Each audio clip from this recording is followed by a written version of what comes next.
नमस्कार, स्वागत है आपका। आप देख रहे हैं द न्यूज और मैं रानी गुप्ता आपके साथ। जैसे जैसे लोकसभा चुनाव नजदीक आ रहे हैं, विपक्षी पार्टियों के जो दिग्गज नेता हैं उनके सुर भी बदलते हुए नजर आ रहे हैं और वो मोदी सरकार की सराहना भी कर रहे हैं। दरअसल देखने को मिला कि अब जम्मू कश्मीर के पूर्व मुख्यमंत्री उमर अब्दुल्ला भी मोदी सरकार की तारीफ करते हुए नजर आए हैं और उन्होंने ये बात स्वीकार की है कि जब से जम्मू कश्मीर से आर्टिकल 370 हटाया गया है तब से जम्मू कश्मीर में काफी ज्यादा बदलाव देखने को मिल रहा है। यही नहीं, जम्मू कश्मीर में शांति व्यवस्था कायम है और जो पहले की तरह विरोध प्रदर्शन होते थे, सड़कों को जाम कर दिया जाता था, ये चीजें आज की डेट में जम्मू कश्मीर में नहीं देखी जाती है। ये जाहिर तौर पर बड़ी ही हैरान करने वाली बात है कि एक विपक्षी पार्टी के दिग्गज नेता जो कि जम्मू कश्मीर के एक विपक्षी बड़े नेता है, वो इस कदर मोदी सरकार की तारीफ कर रहे हैं, खासकर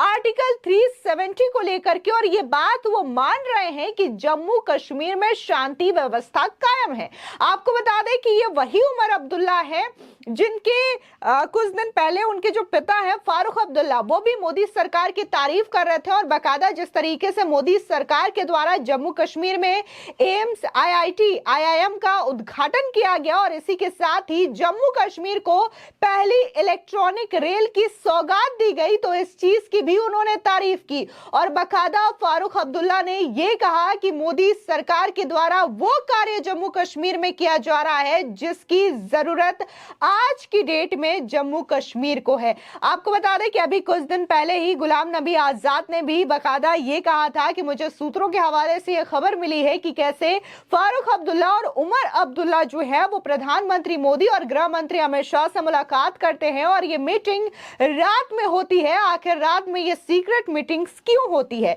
ये तमाम बातें गुलाम नबी आजाद के द्वारा कही गई थी, जिसके बाद फिर चाहे वो फारूक अब्दुल्ला हो या फिर उमर अब्दुल्ला हो, इस तरीके से मोदी सरकार की तारीफ करते हुए नजर आ रहे हैं। अभी हाल ही में फारूक अब्दुल्ला का एक और बयान काफी ज्यादा सुर्खियों में रहा है, जहां पर वो ये कह रहे हैं कि जम्मू कश्मीर भारत का हिस्सा था और हमेशा रहेगा। आपको बता दें, दरअसल एबीपी नेटवर्क के सालाना शिखर सम्मेलन आइडिया ऑफ इंडिया समिट में बात करते हुए जम्मू कश्मीर के पूर्व मुख्यमंत्री और नेशनल कॉन्फ्रेंस के उपाध्यक्ष उमर अब्दुल्ला ने कहा कि उनको उम्मीद नहीं थी कि राज्य से आर्टिकल 370 को निरस्त किया जाएगा। जम्मू कश्मीर में आर्टिकल 370 हटने से पहले और बाद में हमें अपने देश में ही घर में कैद कर दिया गया, मेरे परिवार को नजरबंद कर दिया गया, हम सभी के फोन को बंद कर दिया गया था। कार्यक्रम के दौरान मंच पर उमर अब्दुल्ला ने यह भी आरोप लगाया कि हमें डराया गया, धमकाया गया था। 5 अगस्त 2019 को हमें घर में बंद कर दिया गया था। जम्मू कश्मीर से अनुच्छेद 370 हटाने से पहले और बाद तक हमें घर में ही बंद करके रखा गया, इसकी हमें बिल्कुल उम्मीद नहीं थी। उमर अब्दुल्ला ने कहा कि हमने लोकतंत्र को मजबूत करने के लिए यह काम किया है, लेकिन हमको इस दौरान बाहर पब्लिक के बीच नहीं आने दिया। बता दें कि पूर्व सीएम उमर अब्दुल्ला ने एबीपी के मंच पर यह बात भी जोर शोर से कही कि जम्मू कश्मीर अब अपेक्षाकृत पहले से काफी ज्यादा शांत है, अब सड़क पर कोई भी विरोध प्रदर्शन नहीं हो रहा है। ऐसा कहा जा रहा है कि अनुच्छेद 370 के निरस्त होने के बाद यह हुआ है, यह सच नहीं है। जब इसे निरस्त किया गया था तो कहा गया था कि आतंकवाद, अलगाववाद, विकास अनुच्छेद 370 के कारण हुआ था, लेकिन आज निरस्त होने के 5 साल बाद भी अलगाववादियों की जेबें अभी भी भरी जा रही है। बता दें कि जम्मू कश्मीर के पूर्व सीएम उमर अब्दुल्ला ने यह भी कहा है कि जब तक वास्तव में ऐसा नहीं हुआ तब तक हमें उम्मीद नहीं थी कि जम्मू कश्मीर से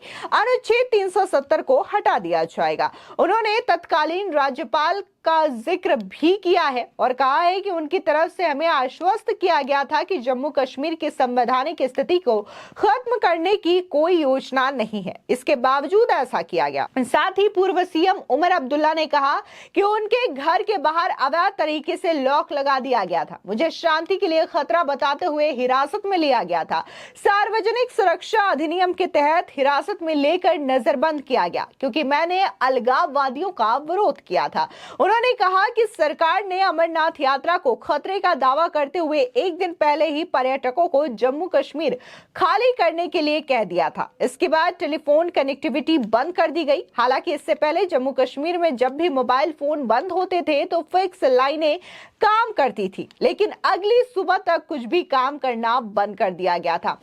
इस बीच नेशनल कॉन्फ्रेंस के नेता उमर अब्दुल्ला ने यह भी कहा कि हर हफ्ते एक आतंकवादी हमले की सूचना मिलती रही। राजौरी और पूंछ जैसे क्षेत्र जो आतंक मुक्त क्षेत्र थे, वहां अब आतंकी हमले देखने को मिल रहे हैं। जब मैं मुख्यमंत्री था तब वहां अल्पसंख्यकों पर कोई हमला नहीं हुआ था। कश्मीरी पंडित जो सरकारी नौकरियों और अन्य पैकेजों के साथ कश्मीर में फिर से बस गए थे, वे कश्मीर छोड़ने की अनुमति मांग रहे हैं। फिलहाल यहाँ पर तमाम बातें हैं जो कि उमर अब्दुल्ला के द्वारा एबीपी नेटवर्क के इस शिखर सम्मेलन के दौरान कही गई, लेकिन जहां पर बार बार आर्टिकल 370 को निरस्त किया गया। केंद्र की मोदी सरकार के द्वारा इस बात को जम्मू कश्मीर के कई बड़े नेता गलत ठहराते हुए नजर आ रहे थे और कह रहे थे कि इसके हटने से कोई ऐसा शख्स नहीं बचेगा जो कि हिंदुस्तान का झंडा उठाने के काबिल होगा या फिर जम्मू कश्मीर में शांति की स्थिति बहाल होगी। ऐसे कई सारे नेता हैं जो कि बातें दोहराते हुए नजर आ रहे थे, लेकिन जब जम्मू कश्मीर में 2019 को आर्टिकल 370 हटाया गया तब पूरी तरीके से वहां पर शांति व्यवस्था कायम रही और ये चीजें आज की डेट तक, यानी कि आज 2024 का समय है और अभी भी ये चीजें बकायम देखने को मिल रही है। और यही बात स्वीकारते हुए यहाँ पर उमर अब्दुल्ला भी नजर आ रहे हैं जो कि ये कह रहे हैं कि हाँ, आर्टिकल 370 हटने के बाद जम्मू कश्मीर में स्थिति शांत है और वहां पर कोई भी विरोध प्रदर्शन नहीं हो रहा है। अब इसको लेकर के लोग जो हैं सोशल मीडिया पर उमर अब्दुल्ला की इस वीडियो को काफी ज्यादा शेयर कर रहे हैं और लोगों का कहना है कि न सिर्फ प्रधानमंत्री मोदी के द्वारा यह बात कही गई है कि इस बार मोदी सरकार आएगी और 400 के पार आएगी, बल्कि जब विपक्ष के नेता इस तरीके से बातें कहें और मोदी सरकार के कामों की सराहना करे तो वाकई में यह लगता है कि 400 पार दूर नहीं है और जल्द ही तीसरे टर्म में भी मोदी सरकार देखने को मिलेगी। आपको बता दें कि इससे पहले भी फारूक अब्दुल्ला लगातार मोदी सरकार की तारीफ करते हुए नजर आए। न सिर्फ प्रधानमंत्री मोदी के द्वारा अभी हाल ही में जिस तरीके से 32,000 करोड़ रुपए की परियोजनाओं का शिलान्यास जम्मू कश्मीर में किया गया, उस बात को लेकर के वो तारीफ कर रहे थे। बल्कि इससे पहले अगर हम जनवरी की बात करें तो राम मंदिर प्राण प्रतिष्ठा के मौके पर भी फारूक अब्दुल्ला जो है उनके सुर बदले हुए नजर आए थे और उन्होंने न सिर्फ मोदी सरकार की तारीफ की थी बल्कि ये कहा था कि जो लोग राम मंदिर बना रहे हैं मैं उनको धन्यवाद कहता हूं। और उन्होंने ये बात भी कहा कि राम जो है वो सिर्फ हिंदुओं के नहीं है, प्रभु श्री राम हम सबके हैं और भगवान राम की पूजा सभी करते हैं। तो वो लगातार इस तरीके से बातें कर तो रहे थे, लेकिन अब उनके बेटे उमर अब्दुल्ला भी यही बातें दोहराते हुए नजर आ रहे हैं। और जाहिर तौर पर अगर हम देखें तो जब से 2019 से आर्टिकल 370 जम्मू कश्मीर से हटाया गया है तब वहां पर वाकई में काफी हद तक डेवलपमेंट तो देखने को मिल ही रहा है, लेकिन वहां पर जो दो संविधान हुआ करते थे, दो झंडे हुआ करते थे, वो चीजें भी अब पूरी तरीके से खत्म हो चुकी है। आज अगर जम्मू कश्मीर के लाल चौक पर आप जाएंगे तो वहां पर भारत का तिरंगा शान से लहराता हुआ आपको नजर आएगा। फिलहाल इस पूरे मामले को लेकर के आपकी क्या राय है, हमारे कमेंट सेक्शन में जरूर बताएं। धन्यवाद।